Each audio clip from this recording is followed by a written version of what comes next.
Since the federal government announced to take over of the Benin Electricity Distribution Company by a commercial bank following the company's failure to pay a loan it obtained to pay for assets acquired during the privatization exercise, there has been protests by concerned Nigerians in Edo State against the continued stay in office of the former management of the company despite the federal government's takeover and appointment of new management.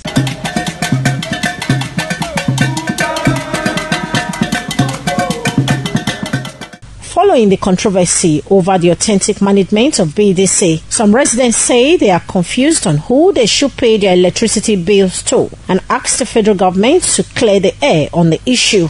We are confused in Edo State. We don't know who to pay bill to. Federal government says Jagbawa. Funke said no, is she. But we don't know who we are going to pay our bills to. The information we had now say that we should not pay any bill to anybody. Federal government should make an effort to remove it away from there. Let the person they give it to now to come back there. She give us estimated bill of 65,000. If she was giving us light, the thing will not pay us. Then, about a month ago, we heard on the news that federal government have sent her away.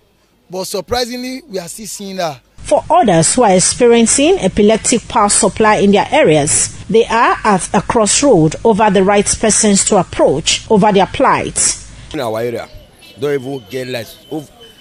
And no light. If I thought they would bring the light, it will not take 20 minutes. They will see the light till 2-3 days before we see Siam. And if we see Siam, it will take 20 minutes. The light will still go off. I don't know what is happening. I am asking even the federal government what is happening, because will I remain in darkness in this country? No. I cannot remain in darkness. And therefore, I stand to ask whosoever is responsible to restore my light and restore the light of every individual in the country. The former management of BEDC, led by Funke Oshibudu, approached the courts to challenge the takeover of the company by the bank through the Bureau of Public Enterprises, an agency of the federal government. Deborah Ugbefun reporting.